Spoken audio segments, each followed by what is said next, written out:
지난번 바울은 헌금위원 3명을 파송하는 그 이유에 대해서 말씀을 드렸습니다. 헌금위원을 파송하는 첫 번째 이유가 뭐라 그랬어요? 첫 번째 이유는 고린도 교인들에게 불필요한 오해를 안 받으려고, 불필요한 오해 안 받으려고 바울이. 두 번째 이유는 뭘까요? 헌금을 운송하는 도중에 예기치 못한 헌금 사고가 일어날 수도 있기 때문에. 세 번째 이유는 뭡니까? 마지막 세 번째 이유는 헌금을 미리 준비케 하려고. 이런 세 가지 이유로 헌금위원을 파송했다고 그렇게 바울이 설명을 했습니다. 자, 오늘 본문에서는 구제 헌금에 대한 이제 결론적인 말씀으로 헌금에 대한 바른 자세와 유익에 대해서 바울이 말씀하고 있습니다. 지난 주일에 여러분 말씀드렸듯이 헌금을 올바로 드리지 못하면 어떻게 된다 그랬어요? 말라기 시대 그 사람들처럼 헌물을 드리고도 하나님 앞에 헌물을 드리고도 축복은커녕 책망을 받고 그리고 복을 받지 못한다고 그랬습니다. 사도행전에 보면은 여러분 무서운 사건이 나오는데요. 사도행전에 보면 그것은 아나니아와 삽비라가 자기 땅을 팔아가지고 하나님에게 거액의 헌금을 바치고도 그들 부부가 똑같이 하나님의 심판을 받아서 죽음을 당한 사건이에요. 여러분 아주 무서운 사건이죠. 하나님 앞에 거액의 헌금을 드리고도 심판을 받아서 죽음을 당했어요. 얼마나 여러분 이 무서운 일입니까? 또 그 부자들은 돈을 헌금함에 화려하게 넣었으면서도 예수님에게 칭찬을 받지 못했습니다. 자, 그러면 헌금을 하고도 왜 이런 일이 일어나는 걸까요? 하나님 앞에 헌금을 하고도 그것은 하나님께 헌금을 드릴 때 우리가 올바른 자세로 헌금을 드리지 않기 때문에 그래요. 그래서 오늘 말씀을 잘 듣고 또 하나님이 기뻐하시는 헌금을 여러분 드리길 바랍니다. 말라기 시대 사람들은 하나님께 헌금을 하면서 온전한 것으로 하지 아니하고 병든 거, 하나님 앞에 병든 거를 갖다 드려요. 건강하고 싱싱하고 좋은 걸로 드려야 되는데, 그리고 상한 거, 그 다음에 눈 먼 거, 절뚝발이 비루 먹은 거, 그런 것들을 드렸고, 또 품꾼의 싹을 주지 아니하고 과부와 고아를 압제하며 나그네를 억울하게 만들어 가지고 부정착취한 돈으로, 도둑질한 돈으로 하나님 앞에 11조를 드렸습니다. 그리고 아나니아와 삽비라 부부는 약속한 것에서 일부를 감추고 거짓말을 하면서 일부만 드렸어요. 하나님 앞에 작정을 했으면, 약속을 했으면 그 작정대로 약속대로 드려야 되는데 그걸 아까워가지고 숨기고 일부만 갖다가 거짓말까지 하면서 그러다가 심판을 받아서 죽었다는 거죠. 그리고 부자들은 하나님에게 보이려고 헌금을 한 것이 아니라 사람에게 과시하려고 많은 헌금을 했습니다. 이렇듯 이들은 헌금을 많이 하면서도 헌금의 바른 자세로 드리지 못했기 때문에 저주와 책망과 심판을 받게 되었던 겁니다. 아주 무서운 말씀이죠. 우리가 한 귀로 듣고 한 귀로 흘리면 안 되는 말씀이에요. 자, 그러면 여러분 올바른 헌금의 자세가 뭘까요? 오늘 바울은 올바른 헌금의 자세와 유익에 대해서 말씀하고 있습니다. 어떤 사람은 헌금을 말하면 스트레스부터 받는 사람이 있어요. 헌금 얘기면 인상 찌그리고 벌써 마음을 확 닫아버리는 사람이 있습니다. 그러나 여러분, 헌금은 정말로 우리가 기쁨으로 우리가 받아들여야 하는 일이죠. 왜냐하면 이것은 우리의 신앙 고백이고 또 하나님 앞에 우리가 복받는 일이기 때문에 그렇습니다. 복받는 일과 관련이 되어 있기 때문에 그렇죠. 저는 신앙생활 하면서 할 수만 있으면 헌금을 하나님 앞에 많이 드리려고 노력을 합니다. 여러분도 알다시피 저는 지금 가정도 없고 내 앞으로 돼 있는 재산이 하나도 없습니다. 교회 땅이나 건물 모든 것을 오래전부터 다 교회에다가 증여를 하고 내 재산이 하나도 없습니다. 14년 전 예배당을 건축하고 예배당 건축이 잘못돼 가지고 14년 동안 지금까지 내 사례를 몽땅 100% 다 바치고 저는 지금 교회에서 받는 것이 거의 없어요. 그럼 뭘 가지고 제가 생활을 할까요? 네? 그래서 저는 지금 여러분 알다시피 알바를 하고 있습니다.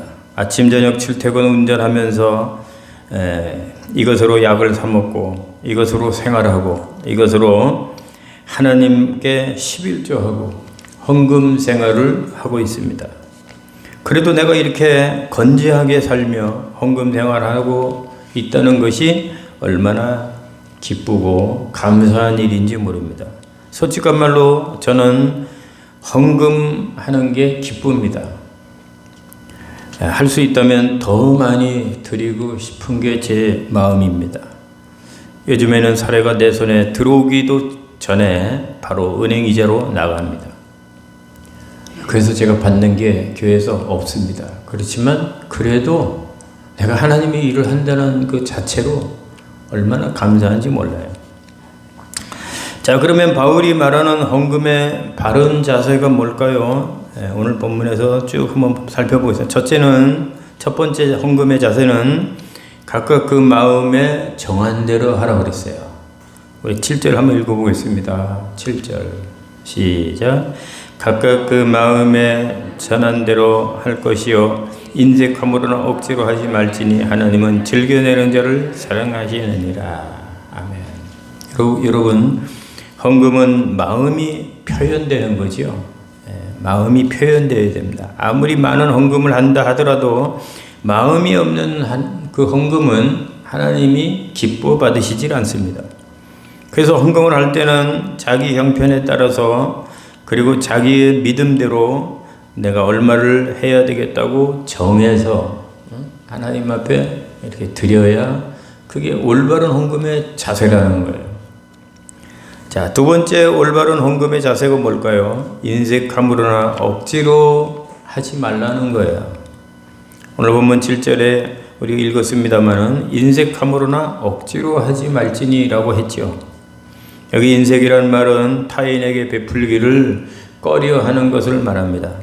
예를 들어 100억대 부자 얼마나 큰 부자입니까? 재벌에 들어가는 부자죠. 100억대 그렇게 돈이 많은 부자가 하나님 앞에 헌금을 할 때는 1만 원씩 하는 거예요. 1만 원씩밖에 안 하는 거예요.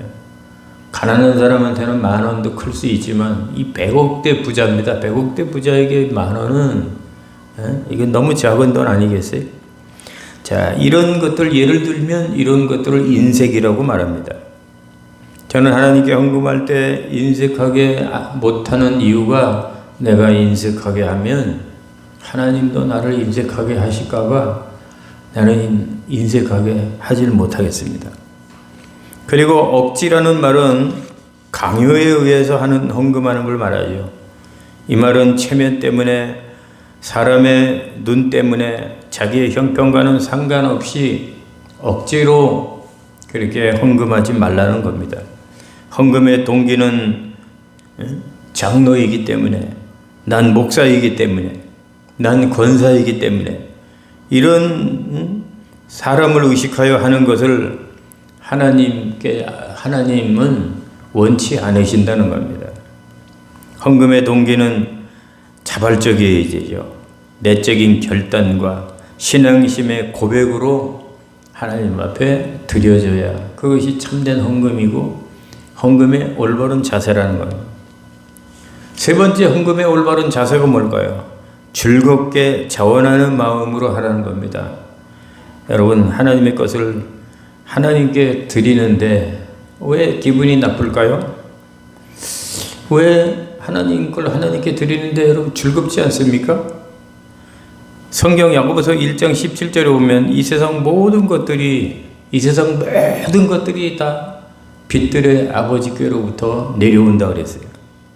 그래서 다윗은 고백하기를 부와 귀가 주께로 말미암고 또 주는 만유의 주제가 되사 손에 권세와 능력이 있사오니 나와 나의 백성이 무엇이간데 이처럼 즐거운 마음으로 드릴 힘이 있었나이까. 모든 것이 주께로 말미암아 싸우니 우리가 주의 손에서 받은 것으로 주께 드렸을 뿐이니이다. 다윗은 모든 것이 다 주께로 왔다고 고백을 하면서 이렇게 주님께 받은 것, 주님께 드렸을 뿐입니다. 이렇게 고백을 하고 있는 겁니다. 우리가 헌금을 드릴 때는 즐겁고 자원하는 마음으로 드려야 하나님이 기뻐 받으시는 헌금이 되는 겁니다. 자, 네 번째 바른 자세는 뭘까요? 헌금의 바른 자세는 미리 준비해서 드리라는 겁니다. 이건 지난주에 드린 말씀이죠. 수입이 생기면 먼저 주님께 헌금부터 떼서 준비하라는 겁니다. 헌금을 먼저 우선순위로 정하라는 거죠. 다른 거 다 쓰고 남는 거 가지고 11조 하려고, 남는 거 가지고 헌금하려고 하면은 못한다 이거예요. 그리고 교회 와서 허겁지겁 손에 잡히는 대로 성의 없이 그렇게 헌금하지 말라는 것입니다. 미리미리 집에서 주일날 헌금할 것을 정성껏 봉투에 준비하였다가 주일날 헌금함에 드리라는 거예요. 그것이 헌금의 올바른 자세. 이렇게 준비하여야 참 연보답고 억지가 아니니라고 말씀을 하고 있습니다. 다섯 번째 헌금의 바른 자세가 뭘까요? 헌금보다 먼저 자신을 드리라는 것입니다. 헌금보다 누굴 드리라고요? 우리 자신을 드리라는 겁니다. 고린도후서 8장 5절에 보면 마게도냐 교인들은 먼저 자신을 주께 드렸다고 바울은 그렇게 말하고 있습니다.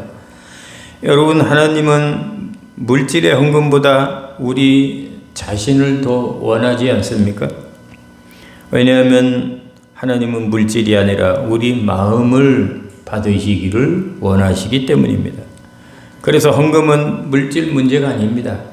헌금은 물질 문제가 아니라 무슨 문제일까요? 우리 자신들을 하나님께 드리는 헌신 문제입니다. 따라하겠습니다. 헌금은 물질 문제가 아니라 헌신 문제다. 그래서 이 헌금을 드리면서 하나님 이 물질과 함께 나 자신을 드립니다. 11절 드리면서 감사헌금을 드리면서 각종 예물을 드리면서 하나님 이 헌금과 함께 내 자신을 드립니다. 내 자신을 받아주십시오. 이런 마음으로 그렇게 기도하면서 우리가 헌금을 드릴 때 우리 자신을 드려야 된다. 우리 자신을. 자, 마지막 여섯 번째 헌금의 마지막 자세, 올바른 자세는 뭘까요? 구원의 은혜에 감사해서 드리라는 겁니다. 무슨 은혜에 감사해서요? 구원의 은혜. 우리가 하나님께 받은 은혜 중에 가장 큰 은혜는 당연 구원의 은혜입니다. 우리가 아무리 떵떵거리며 잘 살고 잘 나간다 할지라도 우리가 예수님을 모르고 구원받지 못했다면 여러분 어떡할 뻔했습니까? 정말 상상도 하기가 싫죠. 우리가 아무리 떵떵거리고 잘 나간다 하더라도 구원받지 못했다면 그런데 죽어 마땅한 우리를, 지옥으로 떠내려가는 우리를 예수 그리스도를 통해서 구원을 받아 이제 죽어도 지옥에 가지 않고 우리가 천국에 가게 되었으니까 이보다 더 큰 은혜가 어디 있으며 여러분, 이보다 더 큰 복이 어디 있습니까? 여러분 믿습니까? 예? 이보다 더 큰 은혜가 없죠. 그래서 우리는 헌금을 할 때마다 어떤 은혜요? 구원의 은혜. 예. 나를 구원해 주신 구원의 은혜. 이거보다 더 큰 복이 없고 이거보다 더 큰 은혜가 없는 거예요. 예. 우리가 절대로 잊어서는 안 되는 이 은혜, 하나님의 은혜, 이 구원의 은혜입니다. 예. 나 같은 죄인을 구원하신 이 구원의 은혜. 예. 정말 그거에 우리는 감격을 해야 됩니다. 감격하고, 예. 기뻐하고, 감사하고. 예. 그러면 어떻게 우리가 열심으로 신앙생활 안 할 수가 있겠어요? 예. 어떻게 우리가 정성껏 우리가 예물을 드리지 않을 수가 있겠습니까? 예. 자, 그러면은 이제 두 번째로 구체적인 이 구제 연보의 이 유익이 무엇인가요? 오늘 8절 이하는 구제 연보의 유익에 대해서 마지막으로 바울이 말하고 있습니다. 구제 연보, 또 하나님께 드리는 이 예물을 드릴 때 어떤 유익이 있는가? 첫째는 구제 헌금하는 자신에게 유익하다는 것입니다. 헌금을 하는 그 사람한테 유익하다는 거예요. 우리 8절 읽어보겠습니다. 시작. 하나님이 능히 모든 은혜를 너에게 넘치게 하시나니 이는 너희로 모든 일에 모든 것이 넉넉하여 모든 착한 일을 넘치게 하려 하심이라. 아멘. 여러분, 주는 자와 받는 자 중에서 누가 더 복이 있을까요? 주는 자가 복이 있을까요? 받는 자가 복이 있을까요? 예? 받는 자도 복이 있습니다. 예? 받으니까, 그죠? 받으니까 아무것도, 예? 예, 내가 투자한 것도 없는데 받으니까 그냥 공짜로 받는 것은 그것도 축복이잖아요. 예? 그러니까 받는 자도 복이 있습니다. 그러나 엄격하게 말하면 주는 자가 더 복이 있습니다. 왜 그럴까요? 예, 받는 자는 그 받는 것밖에 모르지만 주는 자는 하나님의 이 말씀처럼 넘치는 은혜를 부어주시기 때문입니다. 예, 주는 자에게 하나님이 넘치는 은혜를 부어주신답니다. 어떤 은혜일까요? 첫째는 주는 자의 기쁨입니다. 기쁨. 꼭 물질만 생각할 것이 아니라 물질보다 더 귀한 기쁨이죠. 내가 어떤 사람을 도와주었을 때, 내가 하나님 앞에 내가 또 이 헌신하면서 드렸을 때 그 드리고 바친 자의 어떤 기쁨, 기쁨. 이 기쁨은 주는 자 외에는 모르죠. 그냥 받기만 하는 사람은 알 수가 없습니다. 그래서 주는 자들이 받는 자보다 복이 있다는 거예요. 그리고 주는 자에게 하나님이 주시는 이루 말할 수 없는 이 축복의 은혜들이 있다는 거예요. 그래서 하나님께 이런 은혜와 복을 받기를 원한다면 정말 우리는 주는 자가 되어야 되고 또 하나님 앞에 헌금 생활을 우리 잘 해야 되는 겁니다. 바울은 이 사실을 강조하기 위해서 9절에서 시편 112편 3절을 인용하고 있는데요. 기록된 바 그가 흩어 가난한 자들에게 주었으니 그의 의가 영원토록 있느니라 함과 같으니라고 바울이 그렇게 고백을 했습니다. 여러분, 미국에 J.C. 펜이라고 하는 사람이 있었는데요. 체인점을 전국에 2,000개 이상을 가지고 있는 정말 부자인데 신앙으로 하나님을 믿는 사람이기 때문에 신앙으로 시련을 잘 극복한 사람이라고 합니다. 그가 역경을 딛고 나서 새 출발을 시작하게 될 때 무엇이든지 남에게 대접을 받고자 하는 대로 너희도 남을 대접하라라고 하는 마태복음 6장 12절의 이 황금률 말씀을 자신의 사업과 생활의 표로 삼았다고 합니다. 그의 사업이 점점 잘 되고 서서히 일어나면서 그는 교회와 사회 사업에 많은 돈을 바쳤다고 그럽니다. 은퇴 목사님들을 위해서 플로리다주에 100가구의 집을 지어서 그 은퇴 목사님을 섬겼다고 그럽니다. 그가 말년에 죽기 전에 이런 고백을 했다고 그럽니다. 전에는 내가 피땀 흘려 번 돈이니 내 마음대로 할 권리가 있다는 생각에 젖어서 내가 살았습니다. 그러나 지금은 내가 신앙을 가진 후부터는 주는 기쁨이 움켜쥐는 기쁨보다 더 큰 것을 알게 됐습니다. 이렇게 고백을 했다고 합니다. 여러분, 이렇듯 주는 자가 받는 자보다 더 복이 있는 겁니다. 두 번째 유익은 뭘까요? 이 구제 헌금의 두 번째 유익은 받는 사람에게 큰 힘과 도움이 된다는 거예요. 구제 헌금을 하는 사람에게만 복이 있는 게 아니고 받는 사람도 유익하다는 거예요. 우리 12절 보겠습니다. 12절 시작. 이 봉사의 직무가 성도들의 부족한 것을 보충할 뿐 아니라 사람들이 하나님께 드리는 많은 감사로 말미암아 넘쳤느니라. 아멘. 저도 어려움을 당할 때 다른 분들에게 도움을 받은 적들이 종종 있었습니다.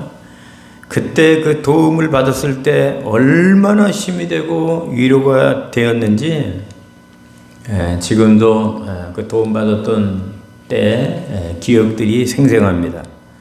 그래서 어려움을 당하는 사람들, 도움을 받는 사람들 입장에서는 이 구제가 실제로 큰 힘이 되지요. 큰 힘이 됩니다.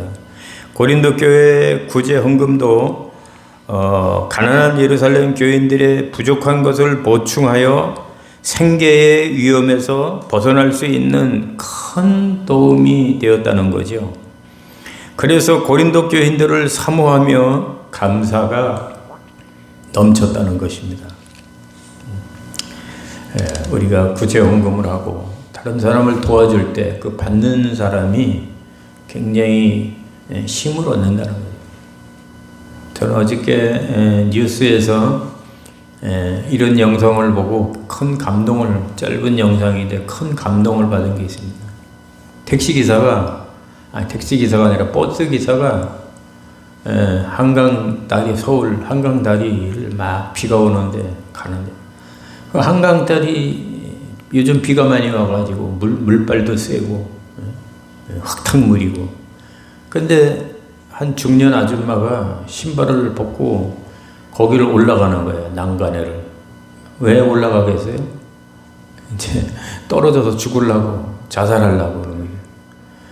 그래서 택시 운전기사가 그걸 보는 순간에 급브레이크를 잡고 버스를 세우고 그 버스 기사가 뛰어나가가지고 그 난간을 뛰어넘어서 뛰어내리려고 하는 그 찰나에 그 아줌마 엉덩이를 잡아가지고 그 자살해서 죽으려고 하는 그 아줌마를 살리더라고요. 살려가지고 인터뷰하고 짧게 나오는데 저는 그걸 보면서 감동이 팍 오는 거예요. 제가 받은 감동은 버스 운전기사 때문에 감동을 받은 게 아니라 그것도 감동이 되지만 그 아줌마가 한강다리 올라가서 죽으려고 하는 것을 보고 얼마나 힘들면 저렇게 자살하려고 할까. 저 아줌마가 얼마나 고통스러우면 얼마나 인생을 사는 것이 힘들면 저러겠는가. 저도 그런 어려움을 많이 당해서 그런지 그걸 보니까 울컥하더라고요. 감동이 오고 울컥하더라고요. 이 세상에 힘든 사람들이 너무나 많습니다. 우리에게 도움을 요청하는 그런 손길들이 굉장히 많습니다. 우리가 그런 사람들을 도와줄 때 그 사람들에게 굉장히 힘이 되고 또 그런 사람들의 생명도 우리가 살릴 수가 있는 겁니다. 자, 그래서 두 번째 유익은 받는 사람에게도 큰 유익이 된다 이거지. 세 번째 헌금의 유익이 뭡니까? 세 번째 유익은 하나님께 영광이 된다는 겁니다. 우리가 헌금을 드릴 때 13절 읽어보겠습니다. 13절 시작. 이 증거를 삼아 너희가 그리스도의 복음을 진실이 믿고 복종하는 것과 그들과 모든 사람을 섬기는 너희의 후한 연보로 말미암아 하나님께 영광이 돌리고, 후한 연보로 말미암아 하나님께 영광을 돌리고 그랬어요. 여러분, 예루살렘 교회가 박해와 흉년으로 굶어 죽을 지경이 되자 바울이 고린도 교회에 말을 해서 예루살렘 교회 교인들을 돕기로 하고, 말로만 그런 것이 아니라 실천에 옮기게 되자 예루살렘 교회가 너무너무 감사하며 또 하나님께 영광을 돌렸다는 것입니다. 하나님께 영광을 돌렸다는 것은 사실 그 어떤 일보다 가장 선한 일이고 가장 중요한 일이죠. 왜 그렇습니까? 인간의 최고 목적은 하나님께 영광 돌리는 것이기 때문입니다. 그래서 학생들이 공부하는 목적도 출세하기 위해서 공부하는 건 잘못된 거예요. 학생이 공부하는 목적이 하나님 영광을 위해서 해야 되는 거예요. 우리들도 돈을 버는 목적도 하나님의 영광을 위해서 우리가 돈을 벌어야 돼요. 그것이 안 돼 있으면 복을 받기도 힘들고 복을 받아도 금세 그 복이 달아나 버립니다. 우리가 이 세상을 살아가는 모든 목적이 다 하나님의 영광을 위해서. 그래서 이 뒤에 있지 않습니까? 너희가 무엇을 하든지 먹든지 마시든지 다 누구의 영광이요? 하나님의 영광을 위해서 하라 그랬잖아요. 부족하지만 가진 것이 없고 지식이 부족하고 힘이 연약하더라도 우리는 하나님의 영광을 위해서 우리가 살아야 되는 거예요. 하나님 앞에 불쌍한 자들을 위한 구제 연보가 하나님께 영광이 된다는 거예요. 마지막 네 번째 유익이 뭘까요? 연보의 헌금의 네 번째 유익, 유대인 신자와 이방인 신자를 하나가 되게 한다는 것입니다. 자, 14절 읽어보겠습니다. 시작. 또 그들이 너희를 위하여 간구하며 하나님이 너희에게 주신 지극한 은혜로 말미암아 너희를 사모하느니라. 이 당시만 해도 여러분, 유대인들과 이방인들의 사이가 좋았을까요? 나빴을까요? 아주 나빴어요. 왜냐하면 유대인들은 선민의식 때문에 이방인들 사람 취급도 하지 않고 무시를 했습니다. 할례 받지도 못한, 이 개만도 못한 저희 이방인들이라고 조롱하고, 이방인들은 그런 유대인들을 좋아할 리가 없지요. 그러니까 이방인들도 유대인들을 싫어했습니다. 그런데 예루살렘 교회는 유대인 교회이고 고린도 교회는 이방인 교회였습니다. 그러니 이들 관계가 하나님을 믿는다고 해도 당연히 좋은 관계가 아니죠.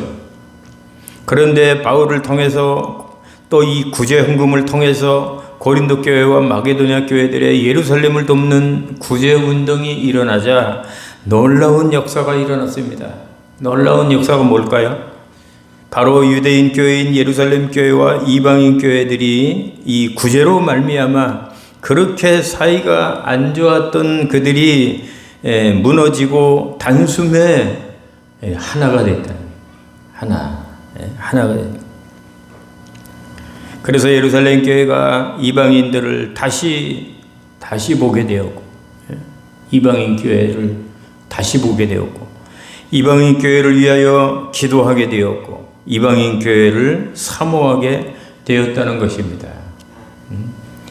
여러분, 이런 통합이 어디 있습니까? 이런 통합. 지금 우리나라도 지금 갈라져 가지고 지금 통합이 돼야 되는데 이 통합에 큰 문제가 있지 않습니까? 통합이 돼야 되는데 여러분, 구제가 이렇게 대단한 권능과 역사가 있는 겁니다. 그렇게 사이가 안 좋았던 유대인들과 이방인들을 하나로 만들어 버렸습니다. 오늘날도 마찬가지죠. 구제가 사람들의 마음을 감동시키고 변화를 일으킵니다. 그렇게 강팍했던 사람들도 어려울 때 사랑의 구제를 하면 마음이 팍팍 녹아버리는 거죠. 그래서 오늘도 열심히 구제를 하는 교회가 부흥이 됩니다. 구제하는 헌금을 하는 자들이 은혜를 받아 또 복을 받는 거죠.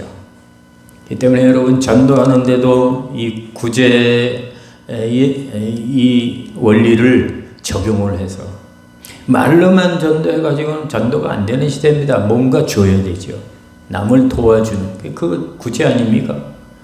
물질이든 물질이 아니라도 얼마든지 다른 사람에게 도움을 주는 것이 바로 구제입니다. 그래서 우리가 전도할 때도 말로만 전도하는 것이 아니라 이렇게 구제를 하면서 구제와 같이 동반하는 그런 전도를 해야 됩니다. 그럴 때 사람들이 마음이 녹아져서 전도가 되는 거지, 그냥 말만 가지고 예수 믿으라고 우리 교회 나오라고 나올 사람 거의 없습니다. 그러므로 여러분 말씀 마칩니다. 구제 헌금의 이 바른 자세를